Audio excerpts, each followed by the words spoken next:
그러면은 오늘 아이고 뭐 두 분밖에 안 오셨는데 조금만 부지런히 해서 오늘 중요한 얘기인데 다 오셔가지고 조금만 하고 근데 아마 반복될 겁니다. 근데 반복해서 좀 보셔야 될 내용이 오늘 낭만주의 164페이지. 요즘에 그 부활시기여가지고 부활절. 그래서 매번 이렇게 주보 일주일에 한 번씩 주보가 나오는데 카라바조그를 매번 너무 아는 거니까 이렇게 토마스가 이렇게 상처에 이렇게 손가락을 찔러보는 거, 그것도 많이 나오죠. 토마스, 영어로는 토마스를. 도마는 저기 개신교 도마라 그러나요? 도마라 그래요? 토마스죠, 토마스, 원래는. 도마복음 뭐. 그리고 이렇게 카라바의 그 엠마오에서 이렇게 그것도 나오고. 맨날 나오죠, 카라바조가. 그건 안 나왔어요, 이거 딱. 근데 목사님이 도마의 의심 하면서 이제 같이 얘기하고 그게 연상이 돼요. 그 장면이지. 의심하고 손하고 옆으로 찔러보는 거 하고. 그죠? 다시 보면서 역시 이 시대는 몸을 너무 건장하게 복권 장난 아니구만. 그때 한번 이렇게 원래 사실 그 나폴레옹이 몰고 갔던 노세. 그랬더니 모든 그림이 사실 우리들은 그게 사실로 있었는데 저게 다 보기 좋고 예쁘고. 그러니까 지금 유튜브인 거죠. 지금 유튜브처럼 사실 왜곡한 거죠. 사실을 생각을 해야 될지 한편으로는 근데 그게 사실은 아니잖아요. 그렇죠. 허구도 있을 수 있잖아요. 그러니까 어떤 장면을 만들어서 80%의 사실이라는 게 알프스를 넘어간 건 맞는데 노세를 타고 넘어간. 그게 너무 충격적이에요. 그 멋진 모습이 완전히 예술의 영역이니까 꼭 팩트를 그려야 되는 건 아니잖아요. 오늘 그 얘기가 중요하게 나옵니다. 그 팩트를 그리지 않는다는 게 사실 그 낭만주의 핵심이에요. 낭만주의 팩트를 그리지 않는 거예요. 그래서 그 낭만주의 반대말이 뭡니까? 반대부터 말씀드렸죠. 낭만주의 반대말은 낭만주의 반대말. 그죠? 리얼리즘. 현실주의, 사실주의. 그죠? 이거 낭만주의는 팩트를 그리지 않으니까 이제 이거 아니다 해서 리얼리즘이 나온 거예요, 바로.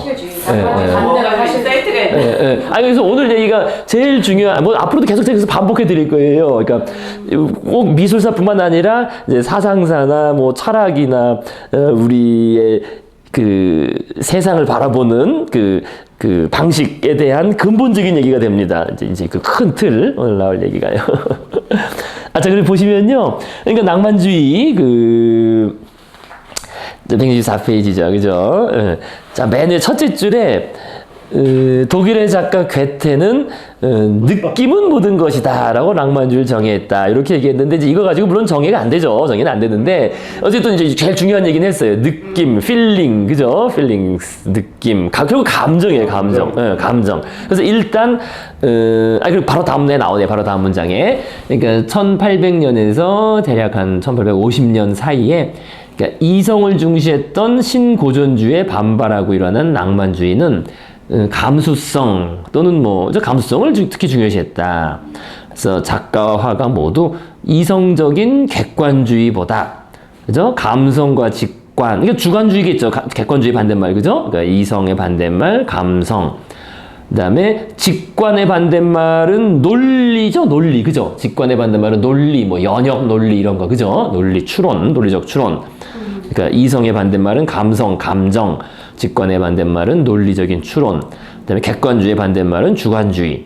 이렇게 일단 시작은 그렇게 크게 보시면 되겠습니다. 그래서 이건 이제 이 낭만주의 얘기는 여기 우리가 이 미술사 전체에서는 잠깐 나하고 넘어간 얘기지만은요. 아까도 말씀드린 것처럼 우리 인간의 사상사와 철학사를 크게 딱 둘로 나눠 볼 수 있는 그 한 축이 이제 낭만주의 계열입니다. 낭만주의 계열. 그러니까 이성과 감정 이렇게 큰 두 축으로 보시자면은요. 그래서 이 낭만주의를 잘 이해하시면은요. 정말 많은 것들이 쉽게 이해가 돼요. 문화현상들. 우리가 주변에 보는 문화현상들이나 이런 거 다 오늘날이나 옛날이나 다 쉽게 이해됩니다. 그래서 일단 먼저 얘기 나온 게 이거잖아요. 그러니까 지금 그 이성과 감정, 그죠? 이성과 감성의 대립. 그래서 왼쪽 박스에 낭만주의 특징이라고 이렇게 정리가 되어 있는데요. 물론 이제 제가 보기엔 이 저자도 그냥 이리저리 떠도는 얘기 정리한 것뿐이고 그 이제 확고한 범주적인 구분이나 그 아주 역사적인 그다음에 이제 과학적인 그런 바탕은 없이 서술한 거예요. 그냥 쭉 적당히 모아놓은 겁니다. 그래서 일단 봅시다. 그래서 낭만주의라고 박스라고 되어 있는데요. 그러니까 가치관은 직관이죠. 직관, 그죠? 직관, 감성, 상상력. 그러니까 이거 항상 반대말을 생각하셨는데 반대말은 직관의 반대말은 아까 말씀드렸지만은 그 논리, 그죠? 어떤 논리 같은 거고 감성의 반대말은 이성, 그죠? 상상력의 반대말은 추론이죠. 추론, 그죠? 상상은 이제 지금 멋대로 생각하는 거고 추론은 어떤 논리 규칙이나 그죠? 수학 규칙에 따라서 이건 상상이 아닌 거죠, 그죠? 그래서 상상하고는 다른 거예요. 또는 뭐 상상의 반대말은 우리가 그러니까 실증이라고 할 수도 있고 뭐 그거는 뭐 어떻게 잡냐에 따라 다르지만은요 그렇게 대립이 되는 겁니다. 그래서 직관, 감성, 상상력. 그 다음에 영감이라는 말도 사실 이것도 낭만주의 용어예요. 인스피레이션. 이게 이제 우리가 알고 있는 그 기본적인 예술가의 어떤 이미지, 현대적 이미지가 사실 여기부터 나오는 거거든요. 이제 거기 나중에 다 말씀드리겠지만요. 차근차근. 그러니까 어떤 인스피레이션에 의해서. 근데 인스피레이션의 반대말은 뭐냐? 경험이죠, 경험. 그죠? 그냥, 이건 이거고 저건 저거야. 이렇게 말하는 게 이제 그 경험에 의해서 말하는 거고, 영감은 그냥 나는 이거라고 봐. 왜냐면 그냥 내가 그렇게 떠올라서 그죠? 얘기하는 거니까요. 그래서 인스피레이션의 반대말은 경험이 되겠습니다. 경험이나 실증. 그래서 영감의 원천은 중세나 바로크, 서아시아나 극동의 나라들이라고 이렇게 되어 있습니다. 그 다음에 기질은 그러니까 주관적이고 자발적. 그 다음에 비수능적이다. 그러니까 자율을 가지고 있으니까, 어떤 뭐 규칙에 따르는 게 아니에요. 비수능적이라는 게 규범에 따르지 않는다는 겁니다. 비규범적이라는 말로 바꿀 수 있죠. 그다음에 색채는 무제한적이다. 무제한적이라는 말의 반대말은 그 피니트죠. 인피니트는 무한하다 또는 무제한적이라는 건데 이것도 한정되어 있지 않다는 거예요. 그러니까 이 반대말은 피니트, 뭔가 한정되고 그러니까 이성에 의해서 딱 계산되고 한정된 것과 반대되는 거죠. 여기서 무제한 반대는 그냥 규정되어 있는. 그렇죠. 규정되어 있고, 그러니까 그 우리가 앞에서 뭐 푸생의 그런 그 신고전주의 풍경화 같은 거 보면 딱 계산돼 있잖아요. 뭐 길 그림도 모양도 그 계산되는 그런 게 아니라 이거는 좀 무제한적인 걸 추구했고, 그다음에 뭐 깊이 있고 다채로운 색채, 그다음에 주제는 전설, 이국적인 것, 자연, 폭력적인 것 이렇게 되어 있고요. 그다음에 장르는 영웅적인 투쟁에 대한 그림, 풍경화, 야생, 동물화 뭐 중요한 건 아니고요. 뭐 이런 거 장르는 기법, 재빠른 앞필, 강한 명암 이것도 중요한 것도 아니고 구성, 사선을 주로 사용했다. 이것도 뭐 그냥 미술사적으로 고전주의에 반대된다는 그런 의미 정도로 나온 것이고요. 이건 뭐 크게 중요한 건 아닙니다. 그래서 어쨌든 핵심은 여기서 이제 이거를 모든 것을 꿰뚫는 핵심은 이제 감정이라는 단어인데요. 그래서 제가 요거는 자료를 이제 이 사상사적 아까도 말씀드린 것처럼 이 낭만주의가 뭐냐를 하나를 딱 잡으면은 나머지까지 다 이제 쉽게 이해가 돼요. 또 오늘 현재의 우리 문화들까지도 쉽게 이해됩니다. 그리고 또 아주 중요한 이유가 있어요. 이제 크게 성공하기 위해서는 낭만주의자가 돼야 되거든요. 낭만적 요소가 있어야 돼. 낭만적 요소가. 이게 많으면 안 되고 많으면 안 돼. 많으면 또 망해요. 낭만 요소를 가득 채서 망합니다.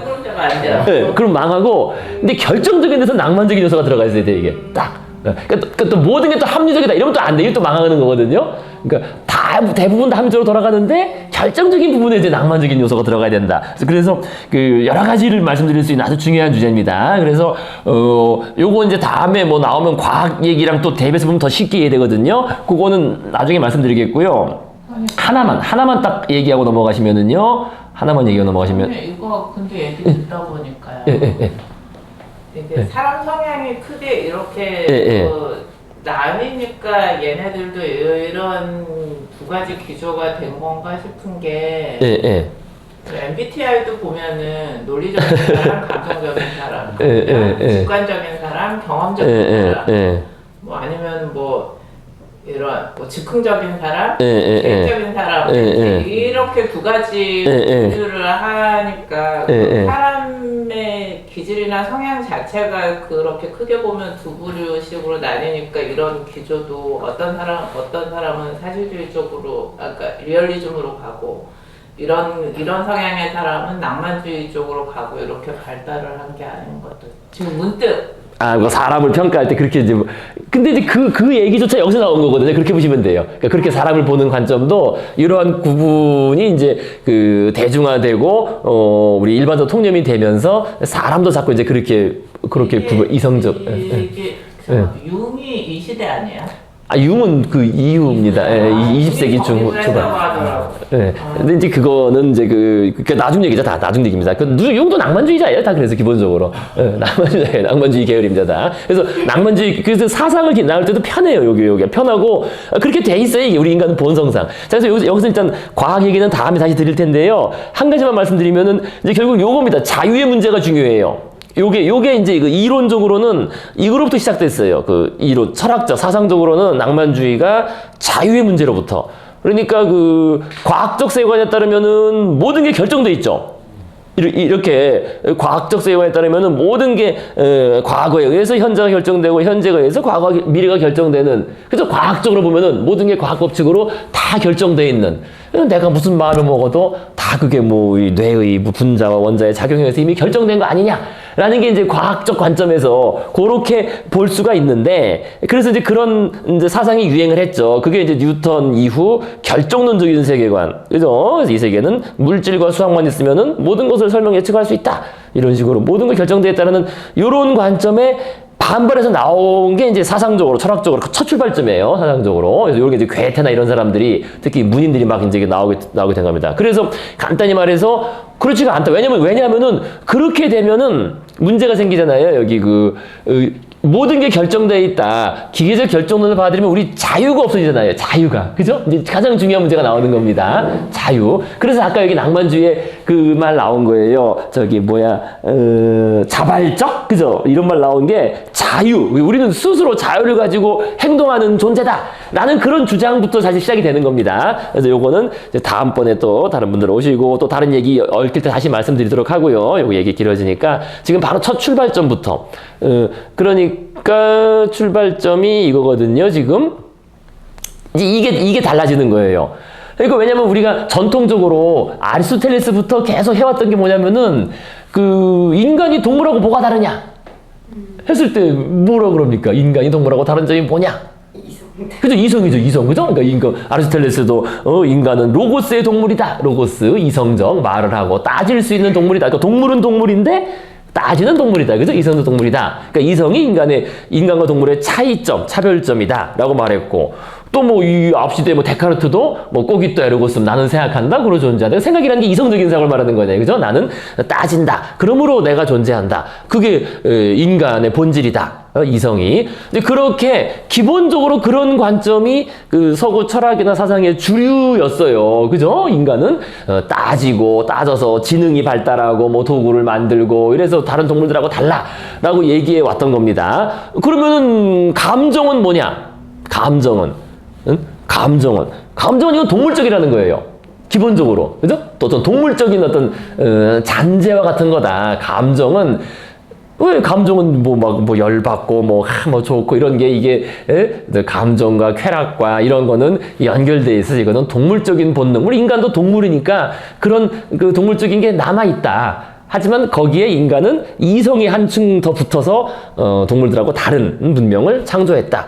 라는 그런 관점이 기본적인 관점이었어요. 쭉. 그러니까 문명 출현 이후에 어느 문명이나 마찬가지입니다. 어느 문명이나. 그래서 이성 중심적인 사상이 쭉 이어졌고 저 왔는데 그런데 이제 그 끝에서 아까 이제 서구 과학을 봤던 거죠. 그래서 그 얘기는 다음에 하도록 하시고요. 그래서 어쨌든 낭만주의자들의 관점은 인간을 바라보는 관점이 달라요. 그러니까 인간은 그게 아니라는 거예요. 따지는 존재가 아니라는 거예요. 인간의 본질이. 그죠? 이성적 존재가 아니라는 겁니다. 이성 존재가 아니고 인간은 어떤 존재다? 인간은 이제 느끼는 존재다. 그래서 아까 괴테 나온 말이 그죠? 인간은 느끼는 존재다. 이렇게 말한 겁니다. 그래서 여기서 중요한 단어가 이제 이 자연적인 본성에 따라 느끼는 존재다. 그래서 우리는 자연적인 본성에 따라서 그러니까 그냥 슬퍼하고 그냥 기뻐하고 그냥 사랑하는 것이지 이런 것들은 합리적으로 설명할 수도 없고 그렇게 해서도 안 된다. 합리적이라는 게 이제 따진다는 거예요. 그죠? 따져서 우리가 왜 사랑하고 왜 기뻐하냐 이런 거는 설명할 수가 없다. 이거는 그 자체로 원초적인 것이라는 말입니다. 원초적인 것이다. 자, 그래서 이거 이제 다음에 다시 말씀드리고요. 핵심은 그래서 이런 얘기는 이제 우리 현대 대중문화에 적용되는 건 다음에 말씀드리고, 여튼 요거부터 보시겠습니다. 요거부터. 결국 핵심은 이제 여기서 결국 이게 대립이 나온 거예요. 이성과 감정의 대립 또는 과학과 예술의 대립. 그래서 오늘날 우리가 알고 있는 아까 말씀하신 왜 이 사람의 성격도 이성적 감성 이런 우리가 말하는 일반적인 그 대립 구도라든지 그것에 대해서 덧붙이는 말들이 요때 형성됐어요. 그러니까 얼마 안 돼요. 한 200여 년 전에 형성된 거예요. 그러니까 그 전에는 그렇게까지 명확하게 그걸 특별히 얘기하지 않았습니다. 그런데 이제 과학이 발전한 이후에 그거에 대립해서 막 얘기를 하다 보니까 이제 이런 말들이 만들어진 거예요. 만들어지면서 이성과 감정을 대립적인 것으로 보고, 그 다음에 과학과 예술을 대립적인 거로 보는 거죠. 그죠? 그래서 과학은 이성, 그죠? 이성으로 과학을 하는 거고, 예술은 감정이야, 감성이야. 이제 이런 우리의 그 일반적인 생각이 만들어진 겁니다, 이때. 지금 그거를 잘 이해하셔야 돼요. 지금 200년 전에, 요 낭만주의 시대를 거치면서. 이제 저희가 보는 건 미술이지만, 지금 말씀드리는 건 미술이 아니라 그 사상, 사조 전체를 말씀드리는 겁니다. 그래서 그걸 이해하고 보시면 쉬워요. 근데 그걸 이해 못하면 또 이게 어려워져요. 그걸 이해 못하면 그냥 이거 뭐냐 해가지고 되는데, 요걸 이해하시면 그 뒤 예술까지, 현대 예술까지도 쉽게 이해됩니다. 나중에 초현실주의, 무슨 입체주의 등등도 다 이 틀에서 보시면 됩니다. 어렵지 않아요. 자, 그래서 지금 말씀드린 것처럼 낭만주의자들은 우리 인간의 본질이 그 이성과 논리가 아니라, 그죠? 감정, 열정, 충동, 상상력. 그죠? 여기 있다고 봤습니다, 요거. 그래서 이제 그 이유는 뭐냐면, 이유는 단순해요. 이게 프리미티브하다는 거예요. 프리미티브하다. 그러니까 감정, 열정, 충동, 상상력. 이것도 그때 한번 말씀드렸지만, 우리가 어떤 감정을 가지게 된다든지, 어떤 생각이 드는 거, 상상, 이거 하다 갑자기 이게 떠올라. 갑자기 떠오르는데, 이거 설명할 수가 없잖아요. 그죠? 합리적으로. 그러니까 이것들은 이성으로 합리적으로 분석하거나 설명할 수 없다. 감정, 열정, 충동, 상상력, 사랑, 이런 거 있잖아요. 사랑, 헌신, 희생. 그냥 해주고 싶어서 하는 거고, 하는데 그걸 어떻게 설명하냐. 설명할 필요도 없고. 그래서 그것이, 설명할 수 없으니까 더 근원적이고 원초적이라는 거예요. 가장 프리미티브하다는 거죠. 프리미티브하다. 그러니까 이성보다 더 프리미티브하다는 거예요. 그 원초적이다. 요 말이 중요해요. 오늘 이제 나올 핵심적인 용어는 요겁니다. 원초적이다. 또는 그 원시적이다라는 말까지 나가죠. 원초적, 원시적. 그러니까 더 우선적이라는 거예요. 더 바탕에 있는 거니까, 더 우선적인 우리의 본성이다. 그러니까 우리 인간은 물론 이성도 가지고 있죠. 인간은 따질 수도 있어요. 이성이라는 게 이제 따지는 능력입니다. 일단은 그렇게 이해하시면 되겠습니다. 사실 이성도 어렵거든요. 이성이 뭐냐? 그죠? 그렇잖아요. 이성이란 게 뭐냐? 이성이 뭐냐? 어려운데 일단은 그냥 따지는 것 또는 따지는 능력을 그냥 이성이라고 보시면 돼요. 따진다. 그죠? 따진다는 게 논리를 따지고, 그죠? 1 플러스 1은 2 따지고, 또는 인과관계를 따지고, 그죠? 인과관계 떨어지면 어떻게 되고 이런 거, 그죠? 질량, 속도, 가속도 따지는 거 이런 거. 그래서 따지는 인과관계를 따지고 논리를 따지는 것, 그거를 그냥 이성이라고 이렇게 일단 그렇게 보시면 되겠습니다. 그래서 이 따지는 능력도 물론 이것도 우리가 가지고 있죠. 이것도 가지고 있지만, 그러나 이거는 나중이고, 이게 더 원초적이라는 거예요. 더 프리미티브. 그죠? 프리미티브. 여기 중요한 겁니다. 프리미티브. 가장 원초적인 것이다. 그러니까 원초적이라는 말은 바로 이제 본성이란 말하고 바로 이어지죠. 본성. 자, 그래서 물론 이 사람들이 왜 이렇게 생각했는지는 분명합니다. 그때도 제가 이제 감정 얘기를 잠깐 말씀드렸지만은요. 그러니까 우리에게 어떤 감정이 솟아오르는 것이나 상상력의 자유분방한 치달음, 그죠? 이거 하다 저게 자연스럽게 떠오르는 거, 이거는 우리 뇌의 비의식적인, 우리가 의식할 수 없는, 없이 처리되는 정보 처리 과정이기 때문에 그 유래나 기원을 합리적, 과학적으로, 즉 의식적으로 설명하는 것이 대단히 어렵죠. 물론 오늘날에도 쉽지 않죠. 그 비의식적인 거니까 뇌과학자들이 이걸 연구를 하고 있지만은요, 어쨌든 쉽지 않아요. 오늘날에도. 자, 그렇게 낭만주의자들은 감정이나 상상력이란 아예, 그러니까 원리적으로 더 이상 분석 불가능한, 것이라 생각한 것이고, 그러니까 더 이상 따질 수 없는 것이다. 그러니까 더 이상 따질 수 없는 가장 원초적인 거라는 거예요. 따라서 인간에게 가장 원초적으로 주어지는 것이다. 그러니까 더 쪼개서 분석해서 따져서 설명할 수 없다면 그것이 가장 원초적인 것이다. 그죠? 그리고 이거는 우리의 일상적인 직관에도 부합하는 거예요. 그죠? 우리가 일반인들도 그렇게 생각하지. 그냥, 야, 왜 그래? 아, 그냥 좋아서 했는데 뭐 그걸 어떻게 설명해? 그죠? 따로 설명할 수가 없죠. 분명히 이제 뇌의 작용이지만 그거를 의식적으로 설명할 수는 없어요. 자, 그래서 가장 원초적인 프리미티브하다고 본 겁니다. 감정, 뭐 상상력 이것을. 그래요. 예. 그러면 어쨌든 인간이랑 동물이랑 인간도 동물이지만 어쨌든 그 동물로서의 그 본능적인 뭐 기본적인 뭐 3대 욕구 이런 거는 양쪽에서 다 기본으로 보고 그 다음에 이성이냐 감성이냐는 거예요. 그렇죠. 그렇게 볼 수도 있죠. 근데 뭐 감정적인 건 사실 여기서 파생되는 게 그러니까 동물적인 거에서 파생돼서 나왔다고 이제 보통 여겨지죠. 보통. 이거를 그렇게 막 분리할 수는 동물성과 그러니까 동물적 감정과 인간적 감정. 그러니까 인간적 감정, 인간은 그 감정 중에서 더 고귀한 감정 가지고 있다 이렇게 말할 수 있는 거죠. 그러니까 아예 동물들은 그냥 더 원초적이고 단순한 감정들, 단순히 뭐 싫고 좋고 이런 감정들만 가지고 있는 것이고 인간은 더 풍부한 감정을 가지고 있다. 풍부하다는 표현을 쓰는 거죠. 그건 여기서 거의 얘보다 이제 조금 더 발달해서 심화된 거지. 그냥 크게 보면 이쪽인 거고 이성은 좀 뭔가 그렇죠. 그러지. 좀 약간 그러니까 이렇게 두 개. 그러니까 이거는 당연히 원초적인 건데. 그렇게 보는 관점이에요. 그렇게 낭만주의 기본적으로 그런 관점이에요. 그래서 이따가 나올지 뭐 다음에 나오겠지만은 그러니까 인간은 그냥 동물처럼 살아야 된다는 거예요. 사실은 낭만주의 관점은. 근데 동물처럼이라는 게 뭐 저런 동물이 아니라 우리의 동물적인 본성이죠. 그러니까 이제 사실은 자연적인 본성이에요. 자연적인 본성. 이제 그 얘기로 나갑니다. 자, 이제 들어보시면 쭉 이해됩니다. 자, 그래서, 낭만주의자들은 이렇게, 요게 이제 파스칼은 과학자고 수학자 아니에요. 그죠? 그래서 파스칼이 합리주의적 관점에서, 이성주의자 합리주의라는 게 관점에서 상상력은 거짓과 오류의 원흉이냐라고 하면서 이거 그 파스칼의 빵새에 나오는 구절입니다. 이거 상상력은 지금 멋대로 이거 따라가다 보면은 이게 틀린다. 우리는 상상력을 따라가면 안 되고, 논리적인 추론, 그죠? 수학적인, 그죠? 그 추론, 정확하게, 엄밀하게 추론을 하고, 세상을 따져야 된다. 라고 이제 그렇게 얘기했는데, 상상력을 따라가면 안 된다. 라고 얘기했는데, 낭만주의 시인 셸리는, 그렇지가 않다. 오히려 와 상상력의 관계는 기계와 사용자, 신체와 정신, 그림자와 물체의 관계다. 그러니까 상상력이 주인인 거죠, 오히려. 그죠? 오히려 더 이성은 그냥 그림자나 그 도구에 불과하고. 그래서 도구적 이성이라는 말이 나오는 거예요. 도구적 이성. 그죠? 이성은 도구에 불과하고, 우리 인간의 본체, 정수는 상상력 또는 감정, 어떤 열정, 그죠? 그런 거에 있다. 그것이 이제 본체다라고 말한 겁니다. 그래서 이때부터 낭만주의자들은 이성과 감정을 강하게 대립시키면서 이성을 배격한 거예요. 아까 말씀하신 것처럼 그 이성을 그게 사실 없어야 된다 이렇게 말한 거예요. 없어야 된다. 그러니까 이제 얘기가 어떻게 나가냐면은요. 그러니까 이성 때문에 여기 이제 요게 딱 요약이 된 거예요. 요약이. 그러니까 낭만주의자들은 이성과 감정을 대립적이고 배타적인 것으로 보았다. 근데 이것도 똑같아요.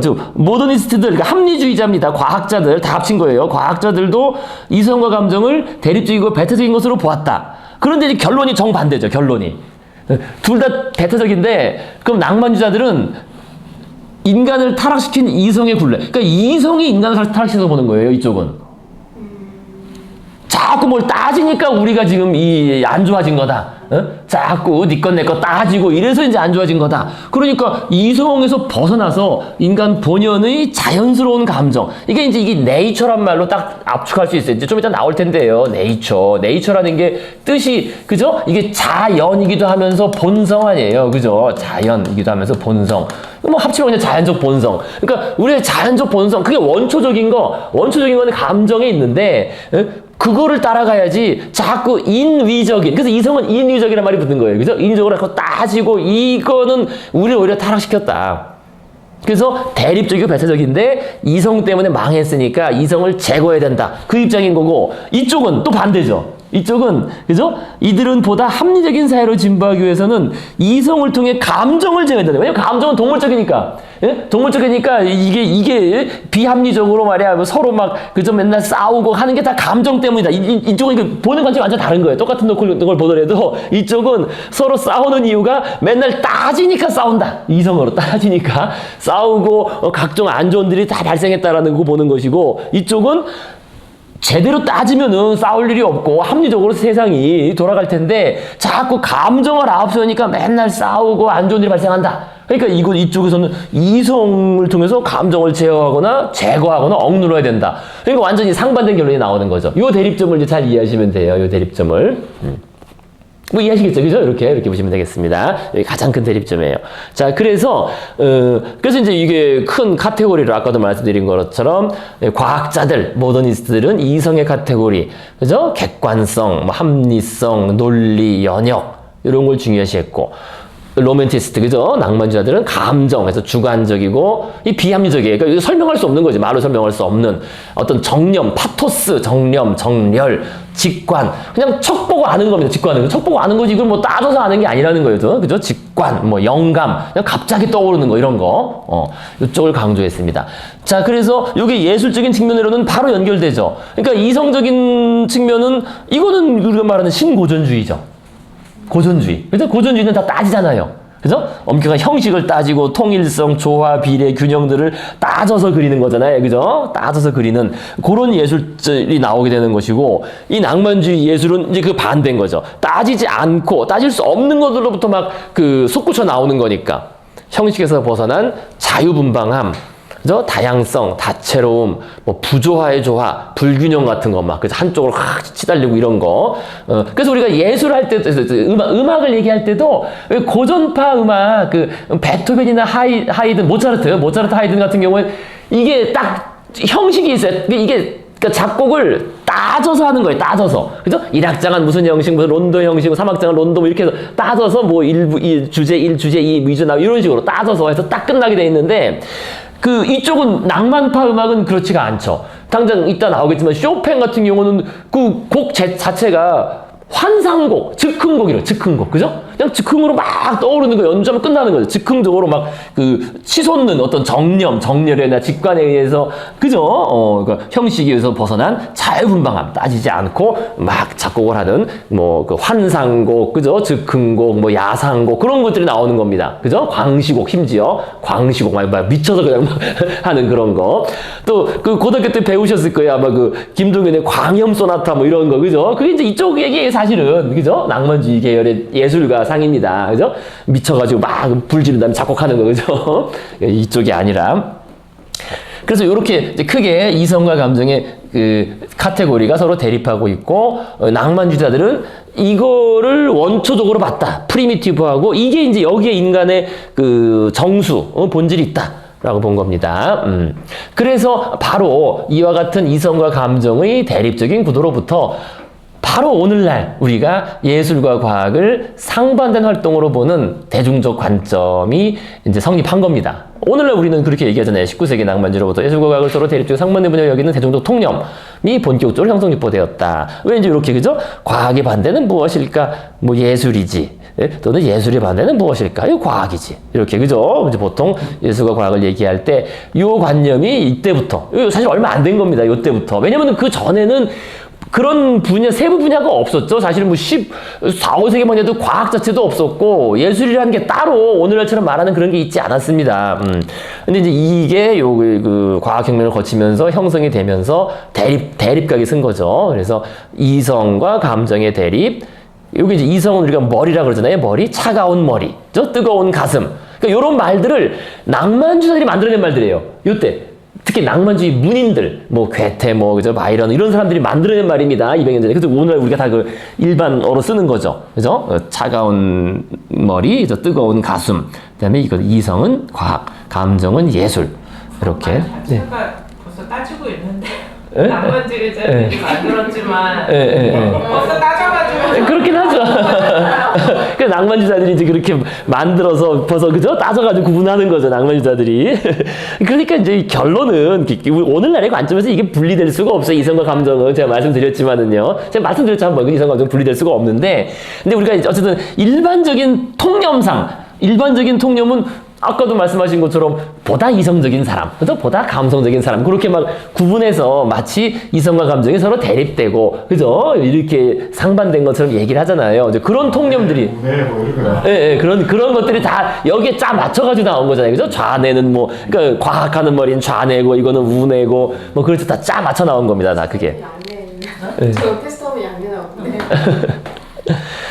자, 그래서 뭐 예술은 과학과 달리 딱 떨어지는 게 아니야. 예술은 가슴으로 하는 것이지 과학처럼 머리로 하는 게 아니야. 어떤 가슴. 그래서 아까 말씀드린 가슴에서 터져 나오는 어떤 열정, 그죠? 파토스, 또는 비합리적인, 그죠? 어떤 자유분방하게 치다름, 상상력, 직관, 그냥 떠오르는 것, 그죠? 그런 것들을 했다는 겁니다.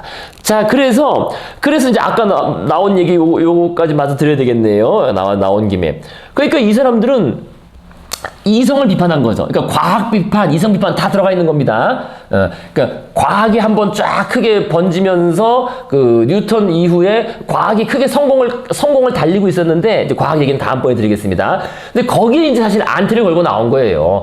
야, 그거 안 돼. 과학 이거 맞지 않아. 과학 따라가면 우리 자유도 없어지고 안 돼. 하면서 과학을 비판하고 이성을 비판한 겁니다. 그리고 그거에 따라서 보다 이제 사회가 그 당시에 그 19세기쯤 되면 어떻게 되고 있습니까? 산업화와 민주화, 이런 이제 시민혁명, 그죠? 이런 게 막 되고 있잖아요. 보다 한마디로 말하면 합리적으로 되고 있는 거죠, 사회가. 오늘날의 관점에서는 합리화라 그럽니다. 근데 그거에 대해서 사실은 반대하는 거예요. 자꾸 뭘 따지고, 자본가들은 돈을 따지고, 경제를 따지고, 과학자들은 이 세상을 따지고, 기술을 따지고, 선거, 정치에서도 자꾸 뭘 따지잖아요. 그죠? 따지고, 이런 게, 이게 안 된다. 사실 그 얘기입니다. 그래서 따지면 안 된다. 왜냐하면 인간은 본래 따지는 존재가 아닌데, 우리는 타고난 자연적인 본성에 따라 느끼는 존재인데, 이 따지면 안 된다. 그러니까 이제 아까 말씀드린 것처럼, 따지면 따질수록 세상은 더욱 나빠진다. 그러니까 세상 나쁜 일은 모두 무언가를 자꾸 따지기 때문에 발생한다. 라고 이제 요게 기본적인 관점이에요. 요걸 잘 이해하시면 그 다음에 아주 또 많은 게 쉽게 이해됩니다. 그러니까 요런 말을 하는 거죠. 우리가 타고나는 자연적인 감정과 선한 본성에 따라서 산다면 네 것 내 것 따질 일도 없을 것이니 서로 싸울 일도 없어서 완전히 평화로운 인간 공동체가 될 것이다. 그러니까 쉽게 말해서 누가 10원 100원 더 가지려고 막 따지고, 오늘날 여기 우리도 변호사 사무실이지만 그거 따지는 거 아니야. 내 권리가 어디까지고 이거 얼마를 갚아라, 언제까지 말하라, 맨날 따지는데, 그거 오늘은 네가 좀 더 갖고 내일은 내가 더 갖고, 그건 그게 따지냐. 그렇잖아요. 쉽게 말하자면, 그죠? 그러니까 그걸 안 따지면은 싸울 일이 없을 텐데, 자꾸 그것을 시시콜콜 따지니까 싸우는 게 된다. 이런 얘기입니다. 그래서 이 얘기를 누가 했느냐? 이거 이제 루소가 이제 한 얘기예요, 루소가. 이거 유명한 얘기죠. 그죠?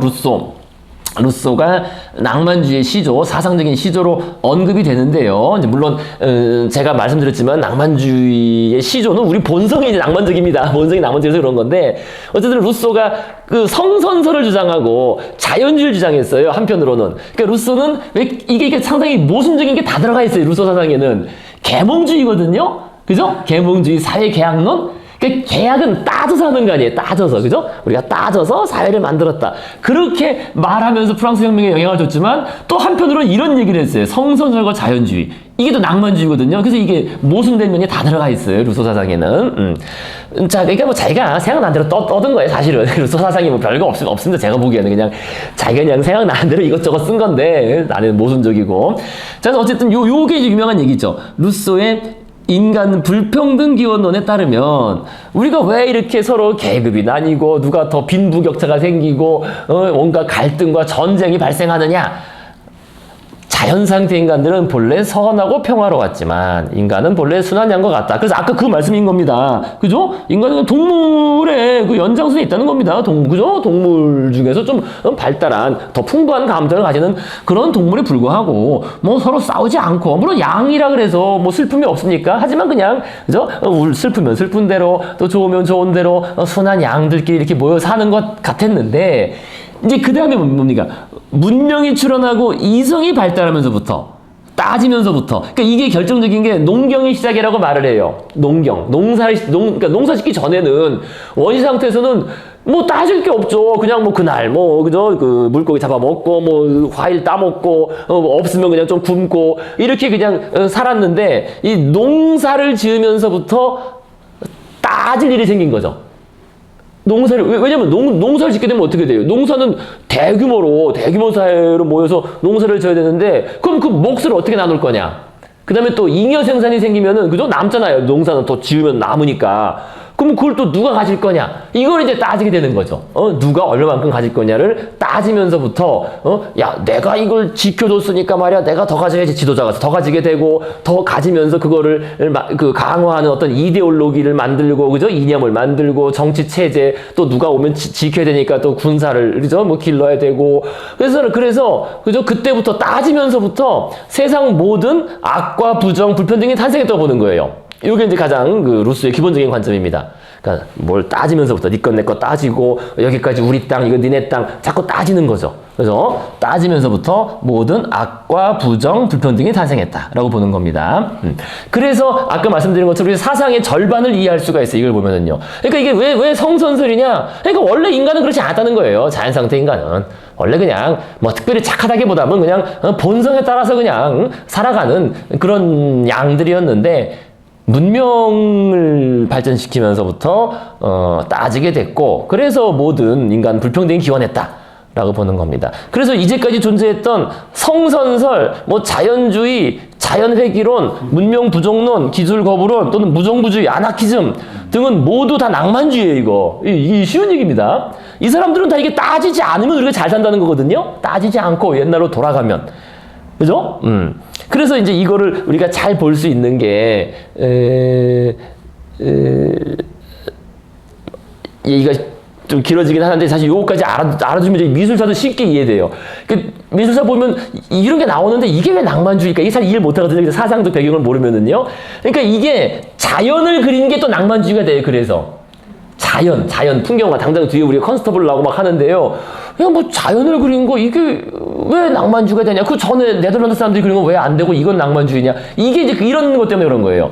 그러니까 이게 이제 자연으로 돌아가라고 루소가 지금 말했거든요. 그러니까 어떻게 돼요? 좀 전에 말한 것처럼, 그죠? 세상 모든 악과 부정, 불평등은 따지면서부터 나온 거잖아요. 그러니까 어떻게 해야 됩니까? 처방. 돌아가는 거지, 다시. 옛날로 돌아가자는 거예요. 그게 중요한 포인트예요.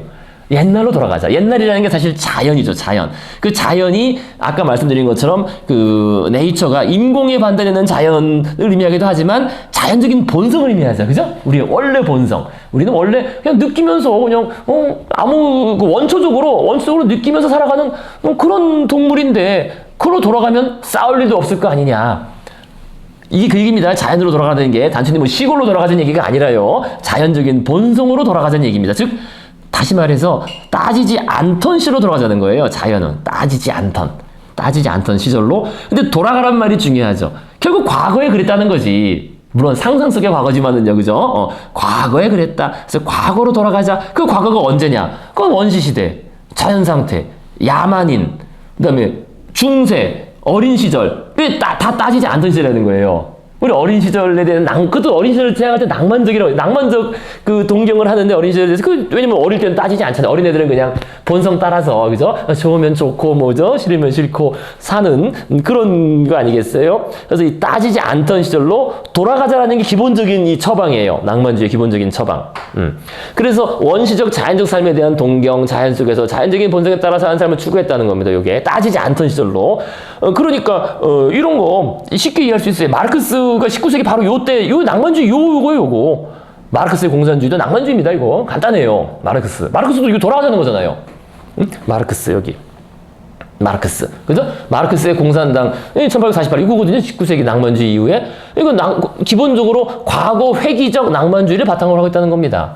그죠? 원시사회의 평등주의로 돌아가자. 그러니까 이렇게 공산사회에서는 그냥 뭐 그날 먹고 그날 뭐 그죠? 살았는데 이 원시 공산제 아니에요. 그러니까 이때가 유토피아라는 거지. 이때는 뭐 계급도 없고, 그죠? 계급도 없고 착취도 없는 원시 공산사회는 그냥 자연적 본성에 따라서 살던 그 시대가 유토피아다. 근데 이게 따지면서부터, 그죠? 농사를 지면서부터 고대 노예제, 중세 봉건제, 근대 자본주의로 점점 그 착취 구조와 계급 갈등이 심해졌으니까 혁명을 통해서 다시 돌아가자는 거이고, 얘기 간단해요. 마르크스 얘기도. 그죠? 이렇게 보시면 쉽게 이해되시겠죠. 그죠? 그래서 마르크스가 고 낭만주의 시대에 그 젊을 때 그 영향을 받아서 그냥 쓴 거예요, 사실은. 간단 얘기입니다, 이거. 입니다. 자, 그래서 아까 제가 말씀드린 것처럼 사상사의 절반을 이해할 수 있어요. 낭만주의를 알면은요. 자, 그래서 마르크스의 공산주의도 낭만주의예요. 낭만주의. 과거로 돌아가자는 겁니다. 따지지 않던 시절로. 자, 그 다음에 우리 20세기 후반에 히피들의 자연주의, 반문명주의. 그죠? 존 레논이나 히피들 막 나오잖아요. 옷 벗고, 그죠? 그 기술 거부하고 자연으로 돌아가자 이런 식으로, 그죠? 이렇게, 그죠? 머리 기르고 이것도 다 이제 낭만주의인 거예요. 그러니까, 따지지 않던 시절로 돌아가자. 그러니까 이게 존 레논의 히트곡이 이매진이가 아시잖아요. 그죠? 이게 20세기 후반인데, 그만큼, 오늘날에도 여전히 낭만주의적 발상, 그죠? 자연으로 돌아가자는 이 발상에 많은 사람들이 공감한다는 걸 금방 알 수 있어요. 이매진. 우크라이나 전쟁 났을 때도 초기에도 어떤 가수가 나와서 TV에서 노래를 부르더라고요. 이매진을 부르더라고요. 전쟁하지 말자고. 근데 이 노래 가사가 바로 그거거든요. 노래 가사가. 그러니까 사랑의 꽃, 자연으로 돌아갈 것을 주장하면 사랑의 꽃이 꽃 들고 있는 게 이게 이때 이제 베트남 전쟁 이런 거 있었잖아요. 그죠? 존 레논 있을 때는. 이 전쟁에 반대한 거지. 전쟁은 자꾸 뭔가를 따지기 때문에 이데올로기를 따지고 종교를 따지고 이러니까 전쟁하는 거지. 그냥 우리는 사랑의 꽃, 누구나 다 꽃 앞에서는 그죠? 미소가 번지고 꽃을 좋아하는 그 본성으로 돌아가면은 서로 싸울 일이 없다. 그래서 노래 가사가 제가 이거 그죠? 이쪽 있는데 간단히 한 얘기예요. 그죠? 상상해 보아요. 뭘 상상해 보냐? 천국이 없다. 이 천국이 없다는 게 사실 이거죠. 그러니까 국가도 존재하지 않는 것을 상상해봐라. 종교도 없는 것을 상상해봐라. 소유물이 없는 것을 상상해봐라. 이게 뭐냐면 따지지 않으면은 이게 가능하다는 거예요. 그러니까 국가 여기까지 우리 땅 이거는 우리 민족 이거죠. 이런 걸 따지지 않으면은 그걸 자꾸 따지니까 전쟁을 하는 것이고, 그죠? 또 종교도 자꾸 이슬람 기독교만 자꾸 따지니까 맨날 전쟁하는 것이고, 또 소유물, 그죠? 아까 말씀드린 것처럼 니건 내건 조금 더 가지고 들가지고 맨날 따지니까 이 싸우는 거다. 근데 거기서 없는 것을 상상해봐라. 즉 따지지 않아서 국가도 종교도 소유물도 없는 것을 상상해봐라. 그러면은 오직 인류의 사랑만 있을 거다. 이게 성선설이죠. 성선설. 그죠? 성선설. 그래서 이게 무정부주의적 평화주의예요. 그러니까 그러면은 아까 루소의 말처럼 다 그냥 순한 양처럼 그냥 따지지 않고 자연적인 본성에 따라서 살아가면은 슬픔도 기쁨도 있겠지만은 이렇게 치열하게 싸우고 이런 건 없다. 그게 이거지고. 몽상가라는 말 나오잖아요. 이 낭만주의적 몽상가인 거죠. 누들 가서 이해되시겠죠, 그죠? 그래서 이게 아까도 말씀드렸지만은 결국 이것도 과거로 돌아가자는 얘기예요. 그러지 않던 시절이 있다. 그죠? 따지지 않던 시절로 돌아가자라는 그런 얘기겠습니다. 자, 그래서요. 그래서 낭만주의 처방에서 아주 중요한 얘기예요. 자연으로 돌아가자 또는 따지지 않던 시절로 돌아가자라는 얘기가. 그리고 또 낭만적 생태주의도 마찬가지예요. 그러니까 과거 사람들은 자연을 파괴하지 않았고, 왜냐면 따져가지고 인위적으로 만들고 이러지 않았으니까 자연과 편하게 공존했다라고 생각하는 것들, 이런 것도 다 이제 낭만주의 이 관점입니다. 그러니까 옛날에는 오히려 자연과 공존하면서 잘 살았는데 자꾸 따지면서부터 네 거를 더 가지고 내 걸 더 가지고 따지다 보니까 자연을 변형시켜서 자연을 파괴했다. 그런 얘기가 되겠습니다. 그래서 이게 이 사상의 절반이 되는 거죠. 낭만주의 계열이 사실은. 그죠? 이해되시겠죠? 자, 그래서 얘기가 좀 이제 길어지니까요. 일단 이 정도까지 얘기를 하고. 그래서 이제 요거는 중세 숭상주의로 나옵니다. 또 중세로도 나오고, 요건 다음번에, 좀 이따 나오면 말씀드리겠습니다. 좀 이따 나오면은. 잠깐 쉬어야 되는 거 아니겠지? 아니면 그냥 시간이. 아이고.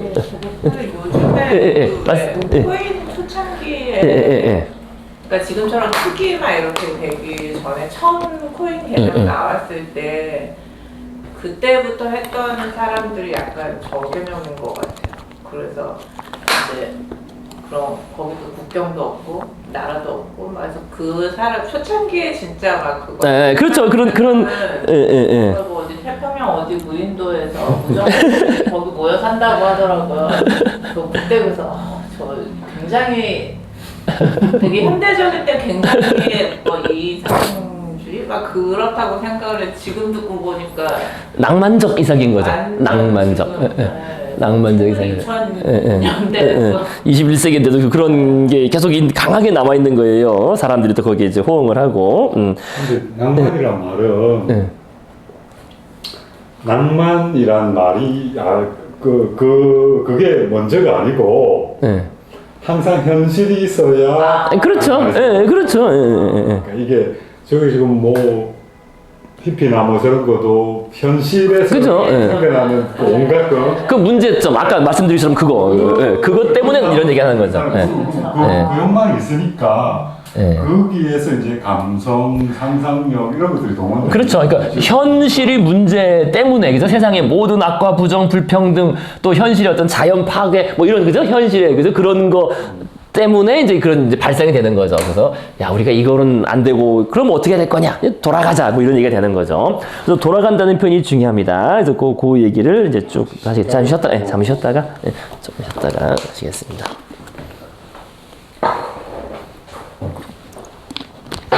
그래서 낭만주의를 좀 잘 이해하시면은 쉬워요. 전체 사상이 좀 보이십니다. 네, 동백. 저는 꽃못 키웁니다. 저희 지금 사람만 매년 지금 꽃 다 피고 있어요. 계속 준비해 남편 막 그만 좀 들여다보라고.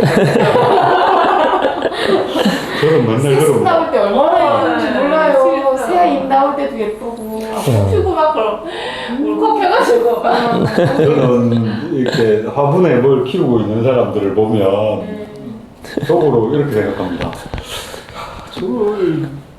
저 밖에 한 걸음만 나가면 풀들도 많고 나무도 많은데 저걸 왜 화분에 담아가지고 여기까지 가도록 이게 이제 그것도 약간 그 인간의 본성인 거죠. 그러니까 이런 그런 변화되는 게가 좋은 거예요. 새로운 새순이 나오고. 네, 그럼요. 인간의 본성이에요. 그러니까 농경의 시작 자체가 그러니까 여기 뭐 따져서 나왔다고 어쩌고 이제 그 설명을 옛날에 했지만은 그게 아니라 농경의 시작 자체가 우리가 의인화부터 시작된 거예요. 의인화하는 생각이 사고가 없었으면은 그러니까 내가 아기 키우듯이 키운다는 생각이 없었으면 농사가 시작될 수가 없었다는 거죠. 농경이.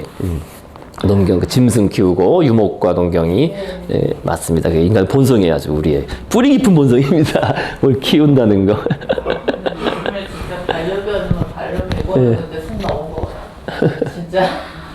나는 요즘에 유모차에 강아지 엊그저께랑 지난데 외국 사람이 두 명이 한 명이 그 유모차를 끌고 혹시 저기도 강아지인가? 이렇게 딱 봤는데 애기가 누워있긴 하더라고요. 근데 유모차 태우고 걔네들 뭐 병하러 가는 스파가 같이 그런 거가 많아요. 자기들끼리만 하는 얘기인데 어디 가서 얘기는 하지 말라 그러면서 자기네 반려견이 뭐 관절이 아파서 미리 수술하는 것도 있었어요. 미리 예방 차원에서 수술 막 100만 원 주고 줄기세포를 맞췄대. 강아지. 맞아요. 그런 그 사업도 요즘 유행하고 있어요. 사람도 못 맞는 거를 강아지. 줄기세포도 맞추고 또 죽은 강아지 복제해서 또 키우고 다시. 그것도 있고 똑같은 애 키우고. 이 정도면 거의. 그러니까 인간보다 더 많은 것 같아요. 걔도 똑같이 왜 이렇게 그냥 옛날처럼 매다 놓고 키우면 뭐 7년, 8년 이렇게 사는데 온갖 검사를 하고 한 20년 살죠. 20년을 사는 거예요. 20년 살죠. 뭐 가족이라서요? 인간 수명 늘어나지. 그래도 이렇게 늘어나더라고.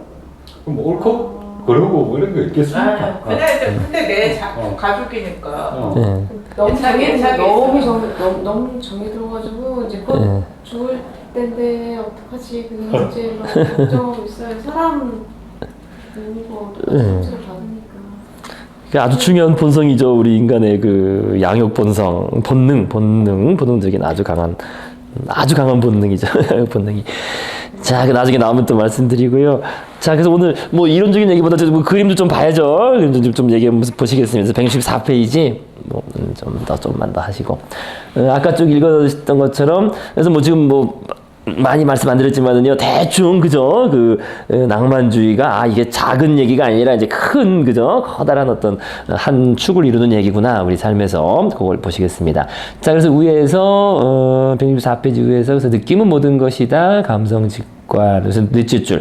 그래서 독일의 낭만주의 풍경화가, 그래서 풍경화가인데 낭만주의다. 요게 붙었어요. 낭만주의 풍경화가 카스파드 다비드 프리드리히는 예술가는 자신의 앞에 보이는 것뿐만 아니라 자신의 내부에 있는 것까지도 그릴 줄 알아야 한다. 그러니까 이게 벌써 그죠? 자신의 앞에 보이는 것 이게 그 리얼리즘이 아니라는 거예요. 그죠? 자신의 내부에 있는 것, 자신의 어떤 아이디어, 그죠? 관념 속에 있는 것, 그게 더 우선이라는 거죠. 주관적인. 네, 그죠. 주관적 관념. 관념성이 중요해요. 그래서 그걸 이제 잘 이해하셔야 돼요. 주관적 관념성. 그래서 물론 이 사람이 이렇게 얘기한 거는 시대가 바뀌어서 그래요. 그러니까 시대가 만약에 레오나르도 다빈치라든지 미켈란젤로라든지 뭐 렘브란트라든지 이런 시대였으면 어떻게 되겠습니까? 신성을 그려야지. 아니 좀 더 쉽게 말씀하시죠. 뭘 그리겠어요? 주문자가 주문한 거 그려야죠. 이거 간단한 얘기예요. 그냥 주문자가 주문한 거 그려야지. 야, 이거 그려줘. 저거, 이거 이렇게 해서 그려주세요. 이거, 그죠? 뭐, 성모, 마리아가 있고 이런 거 그려주세요. 하면 이제 그걸 이제 알아서 그리는 건데, 이거는 주문이 없기 때문에요. 주문이 없는데, 그러니까 이때부터 시대가 바뀐 거죠. 그러니까 주문에 따라서 그리는 게 아니라, 뭐 내가 뭘 그린다면 이제 시장에서 파는 거예요. 상품이 되는 예, 예. 그러니까 이제 그럼 내가 뭘 그릴 거냐? 그럼 뭐 자기 머릿속에 있는 그릴 수밖에 없는 거죠. 이게 그 얘기입니다, 사실은. 그죠? 그 이해하시겠죠? 그죠? 그렇게 시대가 바뀌. 그래서 요때부터 해서 낭만주의가 이제 왜 중요하냐? 그러니까 낭만주의가 19세기 낭만주의가 중요한 게 아까도 말씀드린 것처럼 거기서 이제 우리가 가지고 있는 뭐 이성과 감성, 뭐 이성적인 사람 감성 이런 것도 다 나왔지만은 또 이때부터 제가 맨 첫 시간에 말씀드린 오늘날 우리가 생각하는 예술가 또는 예술관념이 요때부터 형성됐어요. 요때부터. 왜냐면 그 이전까지는 그때도 말씀드렸지만은 이게 우리 오늘날의 예술가가 아니라 그냥 주문받아서 제작하는 뭐 인테리어 업자 뭐 이렇게까지 말할 수 있을 정도로 그죠? 그 전까지는 그러니까 주문이 있고 그다음에 그림을 그리는 거였죠. 그림을 그리거나 뭐 실내 인테리어 해주는 건데 근데 이 낭만주의 시대부터는 시대가 바뀐 거예요. 왜냐면 그 주문자가 없어졌죠. 왜냐하면 다 혁명에 의해서 다 그 귀족들은 그죠? 귀족들이나 이런 거는 다 이제 사실상 없어졌고 물론 뭐 주문이 아예 없던 건 아니지만요. 이제 서서히 바뀐 거지만 이때부터는 시민사회가 됐고 시장 경제가 돌아갔고 자기가 시장에 내다 이제 팔아야 되는 거니까 그럼 뭘 그릴 거냐 주문받지도 않은 걸 그리는 건데 그럼 이제 사람들이 좋아할 만한 거 그 중에서도 이렇게 이제 자기 머릿속에서 나온 걸 그릴 수밖에 없는 거죠. 일단 이제 그런 그 예술 사회학적인 배경이 있습니다. 그러니까 그러면 낭만주의랑 뭐 상업성이나 대중성이랑은 상관관계가 그러니까 있겠죠. 깊이 있겠죠. 그러니까 이제 어떻게 되겠습니까? 좀 더 선정적으로 되겠죠. 인기를 끌는 선정적. 그래서 감각적. 그래서 감각적이고 선정적이고 주목을 끌 수 있는 좀 더 그죠? 좀 더 파격적이고 뭐 이런 거. 아무래도 그죠? 예, 그렇게 좀 가겠죠. 그런 게 있겠죠. 그렇다고 사실주의가 그 대중적이지 않은 건 아니에요. 그러니까 사실주의는 이제 곧 이제 뒤에 나오는데요. 그죠? 요거에 이어서 그렇죠. 사실주의가 대중적이지 않은 건 아니지만은 근데 우리 호모 사피엔스는 사실을 있는 그대로 보는 것보다는 자기 머릿속에 생각하는 거를 충족시켜주면 좋아하잖아요. 더 아름답게 받아들이고 그죠? 더 미적으로 강화한다고 하잖아요. 그래서 감각을 강화해주고 더 생각에 맞는 쪽으로 표현해주면은 더 멋있다 그러는 거죠. 그러니까 이제 그림 같은 풍경 그런 말 나오는 건데요. 그건 그 전시대 얘기지만 어쨌든 사실 이제 그런 거예요. 그런 이제 원리가 작동하는 거겠죠. 단순히 있는 그대로 그러니까 사실 왜냐면 있는 그대로의 모습이라는 거는 허접하잖아요. 사실은 그죠? 우리가 인스타그램도 왜 다 이렇게 편집해서 올리는 거 그러니까 그렇죠. 설명이 없었더라면 낭만주의 시대가 좀 더 나중에 나왔을까요? 아니면 그 시대가 그래서 만약에 그 예술가들이 먹고 살아야 되니까 그거가 이제 드러나게 된 거잖아요. 그렇죠. 그러면 그것이 그냥 계속 그 사회 체제가 변하지 않고 그대로만 계속 갔더라면 그죠. 낭만주의 나올 일이 없죠. 음악도 마찬가지죠. 음악도 모차르트는 주문해서 한 거잖아요. 그죠? 나 누구 생일이니까 해줘, 뭐 해줘, 이거 한 거니까. 그 시스템이 있었으면 계속 주문에 의해서 생산됐겠죠. 그때 당시에도 이제 그러니까 인기 있는 사람은 주문 제작이 계속 들어왔을 테고 없는 사람은 그게 없었을 테니까 만약에 그러니까 비주류라고 할까? 비주류 쪽에서 자기가 저건 잘못했어라고 이렇게 드러내면서 자기 작품을 낼 수 있는 그런 기분이 없었을 거예요. 그러니까 그렇게 이제 낼 수는 있었겠지만은 뭐 더 버틸 수가 없었겠죠. 주류에 의해서 사실은 그런 사람은 항상 있었겠죠. 그런 사람들은 그죠? 그런 마이너한 사람들은. 그래도 이제 비주류니까 있겠다. 나중에 정말 혁명 이후에 사람들이 더 두각을 드러내는. 그렇죠. 그런 면이 있는 거죠. 예. 뭐 이렇게 생각하면 되죠. 그러니까 그림을 주문받아서 그리더라도 그리다가 지 마음에 안 들거나 해서 미완성으로 남겨놓은 것도 있고 완성 못하는 것도 있고 이런 걸 보면 그냥 주문해서 뭘 하는 거 이런 거만으로도 그걸로 다 설명 못하는 거죠. 그 이전에도 우리가 소위 낭만성이라고 하는 그건 안에 깔려 있는 거죠. 그러니까 그렇죠. 그렇죠. 그거는 지가 주문받았다고 해도 그리다가 마음에 안 들거나 이런 거가 있다는 거는 자기가 생각하고 있는 표현하고 싶은 그런 게 안에 들어있는 거니까. 그러니까 지금 와서 보면은 낭만주의 이전의 그림이라도 너무 대단하고 너무 아름다운 것들이 많이 많죠. 있잖아요. 그러니까 예술이라고 하는 게 비록 뭐 현대적인 예술 개념 용어가 이때 만들어진 건 맞지만 우리는 예술이라는 용어를 앞으로도 또 당겨서도 그죠, 쓰죠. 그런 게 있는 것 같아요. 그럼요. 이성 남성도 마찬가지예요. 뭐 이게 서로 이렇게 다투는 시점도 있지만 인간 안에 들어있는 두 부분이 그러니까요. 원래 있던 거를 그냥 명명한 거잖아요. 한쪽이 좀 붉어지면 이거를 억제하기 위해서 누르고 이쪽이 등장하는 거고 인류 역사 전체적으로 보면 항상 그런 것 같아요. 감성이 우위였던 적이 있고 어떤 부분에 또 이성이 또 그러면서 저는 더 중요한 게 이성도 발전을 하고요. 감성도 발전을 하는 거예요. 정반나 그렇게 가면서 뭐 이게 뭐 한쪽이 완전히 눌러지지 않고 사실주의 그림이라고 해서 사실주의라고 하는 것 안에 뭐 그게 감성적인 요소가 없나요? 있죠. 너무 대단하죠. 사실주의. 있는 것 같아요. 미안합니다. 아니요, 그럼요. 그렇게 연결되는 거. 자, 그래서 이제 지금 말씀드린 거, 그죠? 다비드 프리드리히도 사실 유명한 작가예요. 그래서 예술가는 자신의 앞에 보이는 것뿐만 아니라 자신의 내부에 있는 것도 그릴 줄 알아야 된다. 그래서 이 다비드 프리드리히의 유명한 작품이 이겁니다. 훌륭한 가가지고 다비드라는 이름을 진짜 많이 써요. 이 사람 데이비드 뭐 독일 사람이니까요. 독일 사람. 이 그림 유명하죠. 이거 보신 적 없어요? 보신 적 없어요? 요거 많이 나오는 그림인데 요거 많이 인용되는. 자, 그래서 다비드 프리드리히 바로 19세기 초의 독일 낭만주의 풍경화가입니다. 그러니까 낭만주의라는 게 실제 풍경이 아니라 관념적 머릿속에 있는 풍경이라는 거예요. 사실 그렇잖아요. 그죠? 머릿속에 있는 풍경, 그죠? 그래서 안개 바다 위에 방랑자라는 아주 유명한 그림입니다. 그러니까 안개바다. 그러니까 산 꼭대기 안개 바다가 있고 이거는 뭐 직접 어디 가서 스케치한 게 뭐 아니에요, 그죠? 산에 가서 스케치한 게 아니라 자기 관념 속에 있는 걸 스케치하고 사람을 그려놓은 거 아니겠어요? 그래서 이게 이제 나치 이데올로기를 선전하는데 많이 사용되기도 했답니다. 어떤 나치의 그런 고독한, 그죠? 그런 이제 히틀러 같은 그런 우상 같은 걸 얘기할 때, 특히 이제 바그너 음악 할 때도 많이 나오고 해요. 음악은. 바그너도 그런 사람이에요. 바그너도 낭만주의자고, 히틀러도 낭만주의자예요. 그러니까 근데 우리가 딱 들었을 때, 야, 그럼 무슨 낭만주의자냐? 그죠? 무슨 의미에서 낭만주의자인데 그 낭만주의가 완전 똑같이 나는데 다 통하는 게 있어요. 이제 그거를 쭉 앞으로 말씀드릴 겁니다. 히틀러나 뭐 나치 뭐 이런 얘기는 다음번에 민족주의 나오고 할 때 얘기 같이 쫙 연결되는 거 말씀드리겠습니다. 근데 어쨌든 거기서도 핵심은 요거예요. 그러니까 실제 리얼리티가 아니라 관념 속 머릿속에 있는 풍경을 그린 거다라는 거죠. 직접 보고 그린 게 아니라는 겁니다. 그래서 이 그림이 유명하고요. 또 그 다음에 유명한 그림은 또 요 그림이에요. 요거 보신 적 있을 거예요. 요거는 아마 보신 적 없나 요거? 어디서 본 적 없나? 요것도 유명한 그림이에요. 많이 나오는 그림이에요, 요거. 그러니까 희망의 난파선 이래가지고 여기 지금 배가 좌초했죠. 그러니까 그 희망이 사실 난파했다는 거예요, 사실은. 근데 저 희망은 이성의 희망을 말하는 거라고 보시면 됩니다.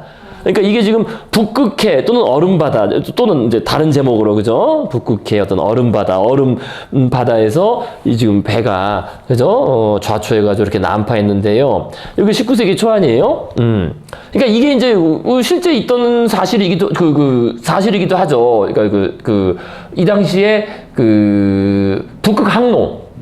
북극 항로를 그렇게 이제 찾아 나섰어요. 특히 영국 사람들이 아래쪽을 거치지 않고 바로 왜냐면 지구는 동그라니까 야 북극의 얼음 바다의 어떤 틈을 잘 찾아서 가면은 바로 우리가 아시아로 넘어갈 수 있다. 여기 빨리 갈 수 있다. 그죠? 그래서 북극 항로를 찾아가지고 정말 많은 모험을 했습니다. 또 북극 자체에 대한 물론 모험도 있고요. 그래서 정말 가서 뭐 백몇십 명이 죽은 사건도 있고 많이 있어요. 그런 사건들. 그리고 그거를 시작점으로 하는 소설 중에 하나가 그거 아니겠어요? 저기 뭡니까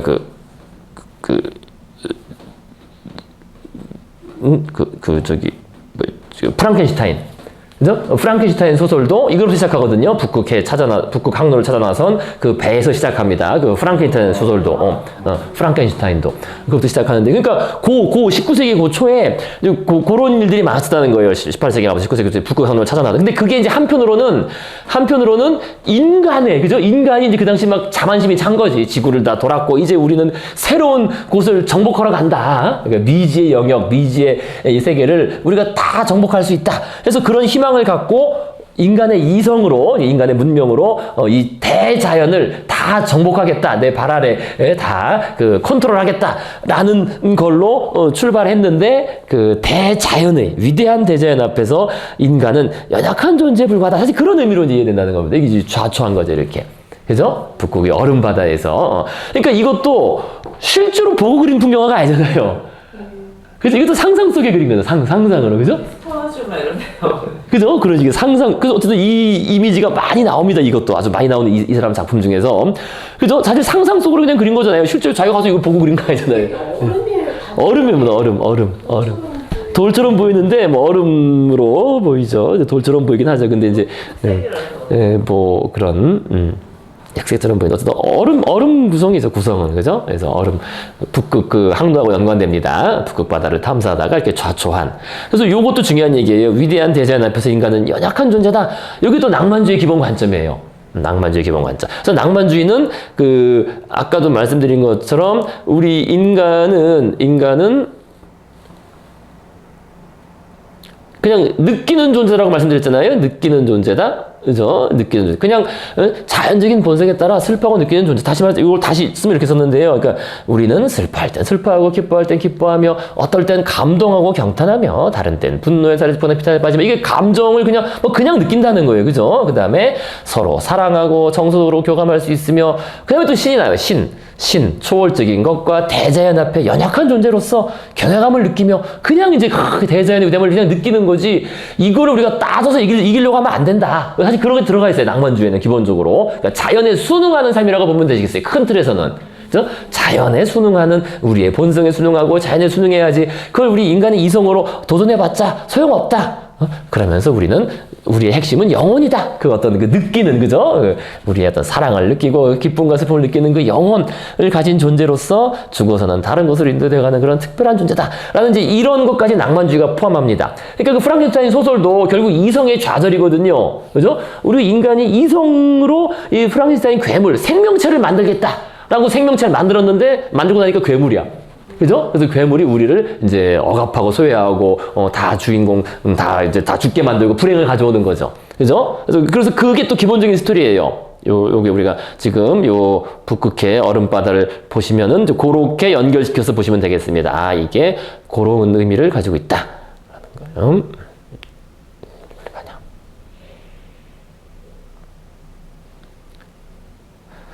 그죠? 위대한 대자연 앞에서 연약한 존재다. 이성으로 할 수 없는 존재다. 이 대자연은. 이제 그런 얘기겠습니다. 자, 그래서요, 그 부분 마저 잠깐 읽으시고, 그 다음 우리 그림을 보시겠습니다. 그래서 낭만주의자들은, 그래서 이 다비드 프리드리히 요 작가도 기억을 해 두셔야 되겠습니다. 그래서 낭만주의자들은 자신의 정열이 이끄는 대로 끝까지 추구했다. 자신의 정열. 그죠? 그냥 느끼고 열정이 향하는 대로 삶을 살았다는 겁니다. 그래서 그들은 착실한 삶보다는 강렬한 삶을 선택했다. 그러니까 착실한 뭐 이성적으로 따지고 뭐 이런 게 아니라, 그죠? 또 규범에 따르고 이런 게 아니라, 자신의 감정이 이끄는 대로 강렬한 삶을 선택했다. 그래서 낭만주의 시인과 작곡가인 바이런, 키츠, 셸리, 쇼팽, 슈베르트는 모두 젊은 나이에 요절했다. 그래서 이제 요때 만들어진 그 신화가 그 천재 요절. 짧고 굵게. 천재 요절이라는 신화가 요때 만들어진 겁니다. 요때 만들어진 거고, 요 낭만주의 시대에. 그러니까 예술가는 천재고 천재는 요절한다. 왜냐하면은 뭐 나중에 또 나올 거 말씀드리겠지만은 말로 또 간단드리면요. 그러니까 이게 그 예술가의 영감이 어디서 오느냐? 이거는 우리가 따져서 그리거나 뭐 경험을 해서는 한계가 있다는 거예요. 예술가의 영감은 이 근원을 알 수 없는 어떤 그 직관이나 열정, 그죠? 인스피레이션에서 오는 거고, 그거는 결국 자연이 부여한 거다. 또는 신이 부여한 거다. 그러니까 천재성은 신이 내린 거다. 사실 이 얘기예요. 쉬운 말로. 그렇게 결합합니다. 천재성은 신이 내린 거고, 그러니까 신이 천재성을 내렸으니까 대신 너는 목숨을 내놔라 해서 목숨을 가져간다는 거예요. 빨리. 일종의 트레이드. 그래서 나오는 말이 또 악마의 재능이라는 말이 그때 또 나오는 그때부터. 파우스트도 그래서 그 낭만주의 소설인 거고요. 파우스트도. 그러니까 신과의 어떤 악마와의 거래. 그러니까 이거를 줬으니까, 재능을 줬으니까 너는 목숨을 내놔라. 그래서 이제 신들이 목숨을 빨리 걷어간다. 그래서 천재요절이라는 신화가 나온 겁니다. 나와서 이때 이제 그 많은 작가들이 젊은 나이에 많이 요절했어요. 그런데 이제 실제적으로는 왜 요절했느냐? 실제적으로는 먹고 살 게 없으니까. 그렇게 팔려야죠. 그러니까 이때부터 그 춥고 배고프고 가난한 예술가라는 이미지가 만들어진 거예요. 이때부터. 왜냐면 대중 주문이 없으니까. 그러니까 그때도 한번 말씀드렸지만은요. 그러니까 오늘날의 연예계와 똑같은 그 구조가 만들어지는 겁니다. 그러니까 대다수는 실패하고 극소수만 성공하는. 그렇잖아요. 그죠? 연예계도. 그죠? 그러니까 이때도 마찬가지예요. 대다수 그 작가들, 뭐 화가건, 예술가건. 왜냐면 자기가 가진 거를 뭐 주문이 없으니까 일단 뭐 제작을 하는데 이게 성공하는 경우는 드물죠. 근데 어쨌든 히트 치면은 대성공을 해서 크게, 왜냐면 또 이 시장 경제 체제에서는 크게 이제 팔리니까요. 그래서 크게 성공한 사람은 극소수고 나머지 대다수는 이제 춥고 배고픈 외로운 예술가가 돼서, 소외된 예술가가 돼서 일찍 죽는다. 그러니까 사실 슈베르트도 이게 뭐 살았을 때는 전혀 알려지지가 않았어요. 그냥 뭐 자기 혼자 31살까지 960 몇 개의 작곡을 하고, 900 엄청난 거죠. 31살까지 960 몇 곡을 작곡했다는 거는 그냥 작곡하고 그냥 죽은 거예요. 그리고 나중에서는 이제 슈베르트 이러는 거죠. 나중에서는 이제 그런 식의 그 이미지가 만들어졌다는 겁니다. 물론 이제 이 사람들이 나름 여기 쓴 것처럼 강렬한 삶을 선택했다는 측면에서 좀 몸을 좀 함부로 굴린 것도 있어요. 몸을 함부로 굴려서 예술가는 열정이 중요해, 뭐 이러면서 또는 뭐 고통도 느껴봐야 돼, 뭐 이런 거예요. 사실은 그러니까 그런 것도 있는 거. 이때부터 다 그래 나온 거예요. 그래서 그런 것도 있지만. 그것을 이제 포장하는 미화된 신화가 천재요절이다. 그래서 천재들은 일찍 죽는다라는 그런. 그 실제로도 이때 많이 일찍도 죽었습니다. 물론 아직 배고파야 명작을 만든다. 뭐 이런. 그렇죠. 그런 얘기까지 나오는 거예요, 다. 그런 거 있잖아요. 막 예술가 하면은 막 그 하나에 너무 몰입해가지고 밥도 안 먹고 다 있고. 맞아요. 그리고 또 중요한 게 또 거기 광기까지 결합을 하죠, 이제. 그죠? 예술가는 살짝 미쳐야 돼. 좀 맛이 가야 돼. 그러니까 실제로 미쳐요. 미쳐 있어요. 약간. 근데 이제 그 얘기도 이때 나온 겁니다. 근데 그 앞에 뭐 미켈란젤로나 다빈치가 미친 건 아니잖아요. 그러니까 미치지 않고도 위대한 예술을 할 수 있는데. 미술뿐만 아니라. 그러니까 이게 다 빠져 있으니까. 한쪽에 빠져 있으면 다른 사람이 보기에 이상해 보이긴 할 수 있죠. 근데 그 당시에는 르네상스적으로 이렇게 다 모든 거에 관심 있는 이분들은 한 가지에만 그러니까 몰입할 수밖에 없는 거죠, 또. 그리고 그러니까 왜냐면 사회로부터 또 격리되고 인간관계도 뭐 없으니까 또 할 얘기밖에 없는 거예요. 그게 또 이제 작용을 하는 거죠. 자, 그래서 넉넉지 못하면 못하잖아요. 다른 거 못하잖아요. 여기가 있어야지 이것도 하고 저것도 할 수 있는 거죠. 자, 그래서 그런 얘기도 또 나올 때마다 계속 정리해서 말씀드리겠습니다. 일단 큰 틀에서 그렇고요. 오늘은 이제 그거 보시는 것보다는 이제 바로 제리코로 넘어가서 지금 그 말씀드리고 특징, 그거만 좀 더 이 그림을 통해서 보시고 마무리하시겠습니다. 그래서 그 중간 또 할 얘기도 많아요. 뭐 중세 얘기 등등해서 그건 다음에 하시고요. 아래쪽에 바로 제리코. 그죠? 프랑스 낭만주의 제리코. 테오도르 제리코는 단 하나의 작품, 메두사의 뗏목으로 낭만주의의 진수를 보여주었다. 오른쪽에 있는 작품입니다. 이것은 당대에 정치적 파문을 일으키고 있었던 배의 조난 사고를 약 7 곱하기 5m 되는 거대한 캔버스에 묘사한 그림이었다. 엄청 크죠, 그죠? 야, 7m, 뭐 5m 엄청나죠? 그래서 프랑스 식민지였던 세네갈로 프랑스인들을 나르던 국영 이민선, 그죠? 메두사호는 실력도 없이 인맥으로 정부에 의해 선임된 선장의 무능력으로 아프리카 서부해안에서 조난당했다. 선장과 선원들은 9호선으로 도피한 후 임시로 만든 뗏목에 149명의 승객들을 싣고서 밧줄로 끌고 가기로 했다. 그러나 선원들은 뗏목과 연결된 밧줄을 끊고 도망쳤으며 승객들은 적도의 태양 아래서 물도 식량도 없이 12일 동안이나 표류하며 말로는 형언할 수 없는 고초를 겪었다. 결국 구조선이 이들을 발견했을 때 생존자는 오직 15명이었다. 그래서 오른쪽 사람 숫자 세보면은 대략 한 14명은 확실하고 1명 정도도 아마 살아있는 것 같아요. 그래서 15명 생존자 대충 그려져 있는 겁니다. 오른쪽 그림이에요. 그러니까 살아있는 사람은. 자, 다시 보시면요. 저 제리코는 기자처럼 이 사진을 취재하면서 생존자를 만나 기아에 미쳐 서로를 잡아먹기에 이르렀던, 실제로 사람을 잡아먹었다고 합니다. 실제로 잡아먹었습니다. 실제로. 잡아먹었던 무시무시한 체험담 등을 직접 들었다. 그는 또한 시체 공시소에 가서, 자, 115페이지, 부패한 시체를 관찰하고 보수용소에서 미치광이들의 얼굴과 단두대에서 처형당한 죄수들의 머리를 직접 스케치하는 등 이 사건을 정확하게 묘사하기 위해 최선을 다했다. 심지어 자신의 화실에 모형 뗏목을 만들어 놓고 마치 배우같이 당시의 상황을 직접 체험해 보고자 폭풍우 속에서 이 뗏목을 몰아보기도 했다. 자, 그런데 어쨌든 여기서 주목할 점은 이 사건을 정확히 묘사하기 위해서라는 그런 구절이 나와요. 그죠? 그래서 둘째 줄에. 근데 이게 아래쪽에 있는 그림이 이 사건을 정확히 묘사한 게 아니죠? 사실은. 그죠?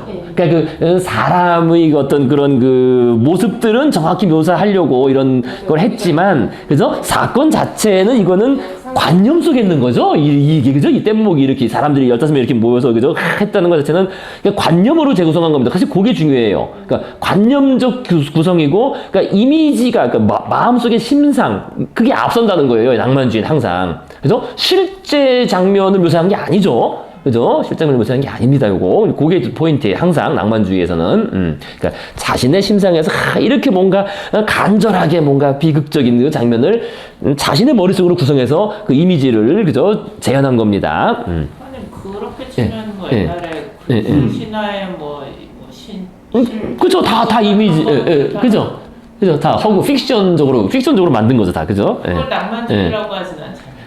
그렇죠. 낭만주의라고 하지 않지만은, 그건 우리의 본성 자체가 낭만적이라서 그런 거죠. 그거는 우리가 지각을 구성하는 것 자체가 실제로 대상이 있는 것보다 머릿속에 있는 거의 한 80~90%를 가지고 만들어내거든요. 그래서 그거는 우리 인지작용, 지각 구성 자체가 그런 것이고, 이거랑은 다르게 사실주의는 좀 그래도 다르죠. 그래도 리얼리즘은 있는 그대로 묘사한다는 면에서. 물론 리얼리즘도 꼭 그렇진 않지만은요.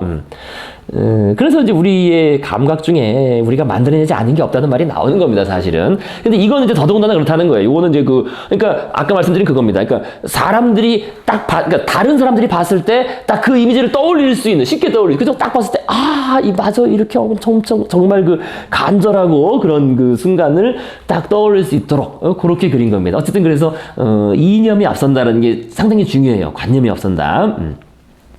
자, 위에 둘째 문단. 그래서 이러한 특이한 작업 과정이 그림의 세부 묘사에 그대로 반영되어 있다.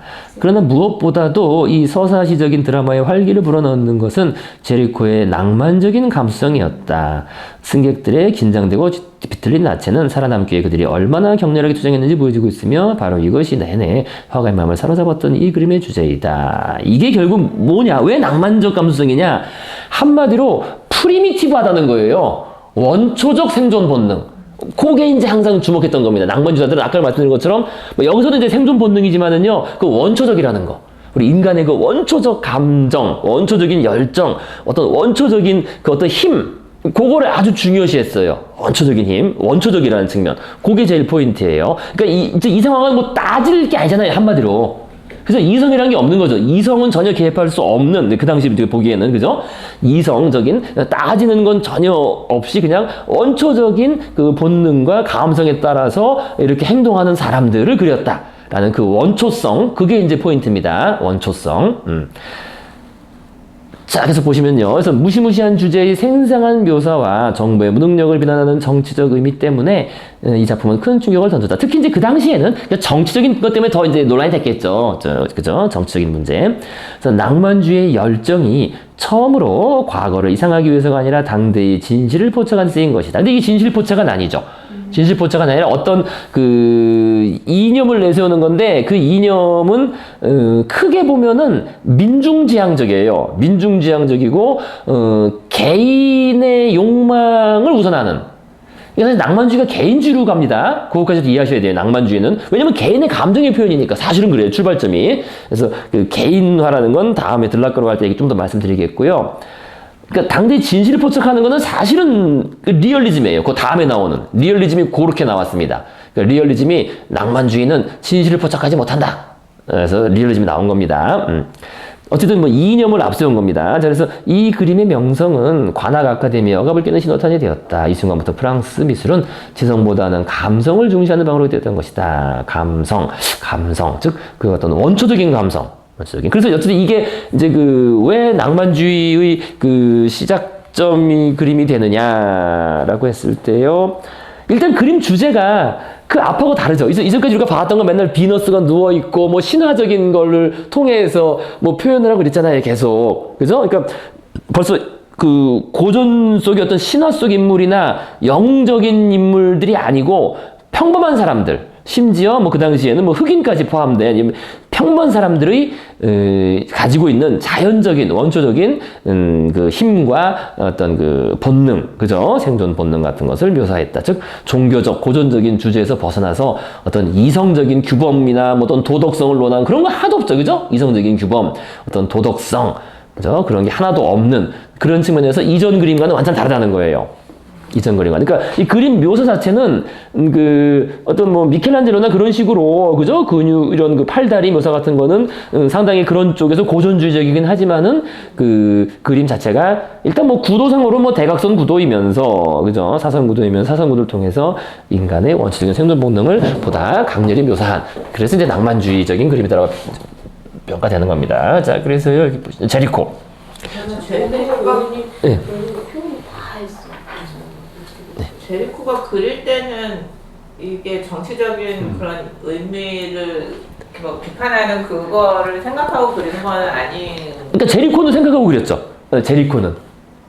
그걸 생각은 했죠. 정치적인 비판적인 의미가 들어가 있었죠. 그것이 너무나 어떤 이런 일이 발생했다는 게 안타깝고 말이 안 된다라는 그런 의미가 이제 그 당시엔 컸겠죠. 그 당시엔 정치적으로. 그리고 그것 때문에 이제 주로 논란이 됐고 그것 때문에 이 아카데미에 의해서 막 억압당해가지고 이 그림이 이게 안 된다 해가지고 별로 그 성과를 못 거둔 거예요. 이 그림이. 오히려 영국으로 전시회 갔을 때 거기서는 더 인정받았어요. 다른 나라에서는 이 그림이. 자, 그래서 뒤에 마저 보실까요? 166페이지 제리코까지 마저 이거 얼마 안 되니까 보십시다. 그래서 사생활에서도 제리코는 낭만주의자의 원형이라 불릴 만한 삶을 살았다. 그러니까 아까 말씀드린 그 우리 대중적인 그 예술가 이미지예요. 그래서 같은 해 세상을 떠난 시인 바이런처럼 제리코는 안락한 삶을 원하지 않았다. 그는 자신의 안위에는 전혀 관심이 없었으며 학대받은 자들을 감싸고 자신의 정렬이 명하는 대로. 그러니까 학대받은 자들을 감싼다는 게 인간의 자연적인 본성이라는 거예요. 우리의 동정심 이런 거. 그래서 그는 그 자신의 정렬이 명하는 대로 살아갔다. 자신이 하고 싶은 대로. 그죠? 그래서 그의 스승은 그를 광인, 이제 나오죠, 드디어. 그죠? 미친놈, 그죠? 뭔가 좀 미쳐있다. 이런 이미지가 다 이때 만들어지는 겁니다.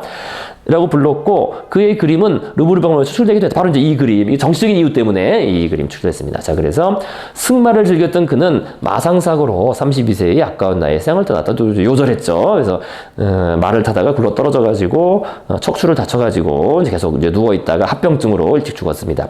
자, 10년이 넘은 작품 기간 동안, 그는 오직 세 작품만을 대중에게 선보였지만, 지울 수 없는 거대한 밭을 남겼다. 활력이 넘치는 화법과 거대한 투쟁 속에서 보는 이를 분기케 하는 장면 묘사는 프랑스 미술계의 낭만주의 테오도레스를 알리는 전주곡이었다. 자, 그래서 어쨌든 이 제리코를 우리 미술사에서는 낭만주의의 시작으로 봅니다. 미술사에서는요. 이제 물론 다른 문학이나 이런 거는 낭만주의가 먼저 시작됐는데요. 미술사에서 시작점은 물론 우리가 지난번에 그 고야를 봤었죠. 근데 고야는 더 멀고요. 이제 바로 시작된 거를 여기 요렇게, 그죠? 이렇게 제리코.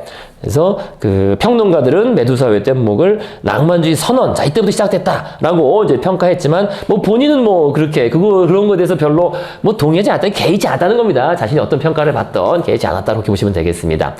그래서 이게 낭만주의가 오늘날의 그런 예술가들 아까 말씀드린 그런 이미지에 딱 맞아요. 어떤 고통, 죽음, 질병, 정신병, 그래서 정신병원 가서 정신병자들 스케치한 거 그림 그리는 것도 엄청 많습니다. 그래서 그런 좀 약간 그 비합리적인, 그죠? 비합리적인 그런 공포스러운 주제에 많이 매혹되었습니다. 또한 어릴 때 집이 잘 살았대요. 잘 살아서 말을 아주 좋아해서 말을 그림으로 많이 남겼습니다. 말 그림. 자, 그래서 아까 그 세 개 나왔는데요. 이게 첫 번째 작품이 요겁니다. 요것도 유명한 그림이에요. 요것도 의외로 많이 나옵니다. 요 그림도요, 요거. 나폴레옹의 그 기병대를 그린 장면인데요.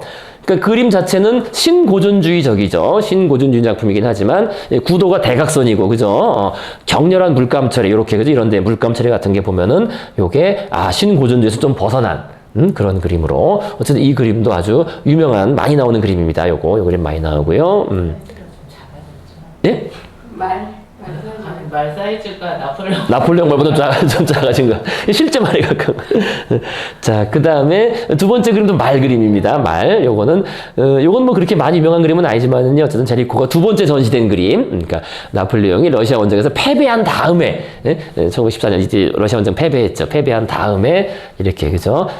다쳐가지고 말에서 내려온 그러한 부상당한 흉갑, 여기 갑옷을 한 그런 기병을 그린 그림. 어쨌든 말이 나오는 이런 그림을 많이 그렸습니다. 이것도 대각선 구도고요. 자, 그다음에 세 번째 그림이 이제 요거예요. 요거 세 번째 그림. 그래서 메두사의 뗏목. 그래서 파리 살롱에 전시되었을 때는 커다란 논란, 특히 정치적인 논란을 불러일으켰고 이제 정치적으로 그런 비난이 많았습니다. 한편으로는 격찬도 있었습니다. 그래서 이제 여기서 그림이 내려지고 런던 전시회에서 갔을 때는 오히려 호평을 받았다는 겁니다. 자, 그래서 여기 앞에 이렇게 누워 있는 요 인물. 그래서 요걸 아까 좀 뭔가 있는 그대로 재현하려고 많이 했다 그랬잖아요. 그래서 이 들라크로와 이 낭만주의의 그 대표적인 화가 들라크로와 우리 다음 배울 텐데요. 이 들라크로와가 이 모델이에요. 이렇게 누워 있는 요거 봐봐 지금. 야, 너 누워 엎드려 봐야 돼. 여기 그린 겁니다. 요거 들라크로와는 원래 그 작품으로 유명한 사람이에요. 아시죠? 들라크로와는 이거로 유명하잖아요. 이 민중을 이끄는 자유의 여신. 요거 그린 사람이 들라크로와 하면 이거로 유명한, 그러니까 요 제리코의 뭐 제자는 아니고요. 제리코를 많이 영향을 받은 그 후배입니다. 제리코의 후배. 걔가 잔다르크인 줄 알았어요. 예, 잔다르크. 학생 때까지 잔다르크인 줄 알았어요. 자, 요거 우리가 다음 시간에 보시겠고요. 자, 그래서 이 제리코가 이렇게 그 들라크로와가 그 모델 너 누워봐 해가지고 이렇게 그린 겁니다. 그래서 아까도 말씀드렸지만은 요것은 이제 관념 머릿속에서 어떤 장면 바로 요렇게 아르기스호라고 이 조난자들을 구조해준 배가 멀리서 여기 좀 보이시죠, 그죠? 그러니까 이 큰 그림에서는 잘 안 보입니다. 그림이 워낙 크니까요, 그죠? 저 끝에, 그죠? 여기 그죠? 여기 점 보이시죠? 점, 그죠? 조그맣게. 그러니까 저것이, 그러니까 그 장면, 그죠? 그 조난자를 구조해, 구조선이 여기 보이잖아요. 이렇게, 그죠? 여기. 그 구조선이 수평선에 나타난 그 순간을 이제 그린 거죠. 그 순간에 사람들의 어떤 그 본능적인 그런 거를. 그래서 제리코는 이 그림을 위해 생존자 2명을 만난 이야기를 들었는데, 어쨌든 뭐, 아까 말씀드린 것처럼, 실제로 있는 장면을 그린 게 아니라 이제 관념적으로 재구성한 거죠. 뭐 그 당시에 만들었던 뗏목을 뭐 이렇게 만들었다고 배가 이제 난파해가지고 배가 기울어 버렸고 해서 그 배를 뜯어내가지고 이렇게 대충 만들어가지고 여기에 이제 승객들 싣고 이제 보트로 끌고 가다가 보트 줄이 끊어졌는데, 그러니까 일부러 끊은 건 아니고 끊어졌는데 이제 그걸 모르고 그냥 버타게 도망간 겁니다. 그리고 나머지 140명이 여기 있다가 서로 잡아먹고 다 부셔지고 해가지고 15명만 살아남은 거죠. 선원들은 살았고요. 나머지는 다 살았고. 그러니까 더 비난받은 거죠. 250명은 살고 나머지 140명은 400명 중에서 뭐 그렇게 된 거니까요. 오늘은 자, 그래서 이제 그다음 이제 그래서 그 전시된 그림은 3개고요. 제리코 그림 중에서도 많이 언급되는 게 미술사, 특히 사진사에서 많이 언급되는데 여기에 꼭 나와요, 이 그림이. 이게 또 제리코의 그림입니다. 그래서 아까 그 제리코가 프랑스에서 인기를 못 받아가지고 런던으로 이제 전시하러 갔다 그랬잖아요. 그래서 영국으로 건너갔을 때 영국에서 벌어진 그 경마 대회, 그 제리코는 말을 좋아했다 그랬잖아요, 말. 그래서 그 경마 대회, 앱솜에서 벌어진 경마 더비, 경마 대회를 보고 이제 그걸 그린 그림으로 남아있는, 물론 이건 뭐 발표된 그림은 아니죠. 남아있는 그림으로 유명한 그림입니다. 앱손 경마. 그래서 말들이 크게 경마하는 영국의 경마대회를 그린 겁니다. 근데 이게 이제 사진 그 역사에서 항상 나오는 그림이에요. 왜 나오느냐? 근데 이 그림이 이제 이후에 이게 이랬다는 거지. 이후 이 그림은 말이 실제로 이렇게 달리는지, 야, 말이 발 쫙 뻗어 날아가는데, 실제로 이렇게 달리는지 크게 논란을 부르겠다는 겁니다. 그러니까 아까 말씀드린 것처럼, 머릿속에 있는 걸 그랬다는 거예요, 사실은. 예? 말이 빠르게, 탁 나르니까, 이게 이제 머릿속에 있는 관념적인 형상을 이미지를 그린 거다. 그러니까 이 그림에서는 앞다리와 뒷다리가 동시에 공중에 떠 있으면서 쫙쫙 뻗어서 이렇게 뭐 달려가잖아요. 그죠? 그래서 사람들이 야, 말이 이렇게 달려 안 달려? 이걸 이제 증명할 수가 없었지, 옛날 사람들은. 그런데 이제 그 사진이 발달하면서, 그죠? 그래서 사진사에 항상 나오는 거예요. 사진의 역사에. 영국의 사진사 에드워드 마이브리지가 이제 12대의 카메라를 이용해서, 그죠? 그다음에 거기서 12대가 탕탕탕탕탕, 그죠? 여기 가면 이렇게 얘가 갈 때마다 요걸 딱 건드려요. 건드리면은 이 사진기가 탕탕탕탕 터지면서 사진 찍히는, 요걸 연속 촬영 기법으로 관련된 논란을 종식시켰다. 이게 틀렸다는 거죠. 이게 말은 이렇게 달리지 않는다. 그죠? 이렇게 달리지 않고, 이제 공중에 뜨긴 뜨는데, 뜨는 게 이렇게 모아질 때 떠요. 모아질 때. 이 떠 있죠. 모아질 때. 그죠? 모아질 때 뜨고, 그러니까, 그죠? 그러니까 쫙 뻗는 게 아니라 모아질 때 살짝 뜨고 다시 이렇게 내려가고 해서 여기 연속 사진으로 찍어서 이제 그 논란을 종식시킨, 어쨌든 사진사에서 나오는 유명한 장면입니다. 자, 그래서 어쨌든 아까도 말씀드린 것처럼 이런 그림을 봐서 아시겠지만은요, 낭만주의자들은 일단 낭만적 그림이라는 건 머릿속에 있는 관념, 그죠? 관념적인 구성, 관념을 앞세워서 이제 그 이미지를 구성하는 그런 것이 일단 가장 주된 특징이다. 그렇게 말씀드릴 수 있겠습니다. 자, 그래서 그런 특징은 뭐 계속 쭉 이어지는데요. 우리가 이제 낭만주의에 대한 얘기는 다음 주에 또 이어서 이제 계속 하시겠습니다. 오늘은 여기까지 하시겠습니다. 예, 수고하셨습니다. 예, 예. 항상 뭐 질문 자꾸 하세요. 뭐든지. 예. 오늘 뭐 조금 했고요. 낭만주의 얘기를 할 게 앞으로도 좀 많습니다. 근데 이걸 잘 이해하시면은요, 정말 사상의 한 절반은 딱 이해하실 수 있는. 이렇게 보면 실제 있을 때 사건을 그려서 사실화 같은데 예. 실제 장면이 아닌 상상이 연결을 이것도 낭만주의라니까 어떻게 보면 이것도 화보잖아요. 그런 나중에 상상 속에서 나온 거니까 스토리가. 그렇죠. 예, 스토리를 사람들이 생각하기 쉽게 만든 거죠. 예, 예. 낭만주의란 표현보다 그냥 감성주의 뭐 좋을 것 같은데, 감정주의 뭐 이런 거. 뭐 그렇게 볼 수도 있는데요.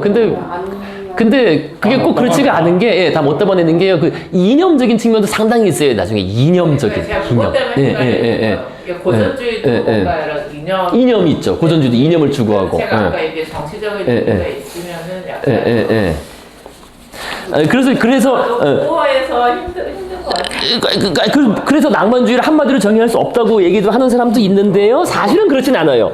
우리 본성을 이해하시면 그게 쉽습니다. 그래서 그거를 제가 앞으로 말씀 계속 드릴 겁니다. 이제 그래서 이렇게 잔뜩 써왔어요. 이것저것 얘기를. 뭐 계산하고 따지고 하는 그건 본성 아닙니까? 그러니까 이렇게 분류되어 있는 표로 보는 게 더 편한 것도 사실 본성이잖아요. 그렇죠. 예, 예. 그래서 낭만주의적이라는 게 상당히 상충한 성질이 공존해요. 이렇게 주관적이고 또 개성적이고 개인적이고 감성적, 직관적, 공상적, 환상적, 신비적, 기적적, 우연적, 전기적, 기괴이, 경이, 동경적, 이국적, 원초적, 정열적, 혁명적, 자연적이야 또 근데 전원적, 목가적, 과거 회기적, 원시적, 공동체적. 그러니까 개인적인데 또 공동체적. 이게 모순적이에요, 그죠? 비민족적, 비정형적, 무한적 등등 상당히 상충한 성질이 공존하고 있는데 그게 묘하게 근데 또 결합되어 있는 겁니다. 얘네들은 뭔가 상통하는, 이렇게 보면 상통하는데 이렇게 뭐 그림이나 이거를 딱 봤을 때 받아들일 때 이건 낭만적이야 이렇게 선뜻 나오지는 않는 거. 나올 수 있어요. 이제 좀 더 이걸 이해하시면 나올 수 있어요. 아, 이게 낭만주의구나 알 수 있어요. 이게 이건 그러니까 낭만주의적인 게 많다라는 거 딱 알 수 있습니다.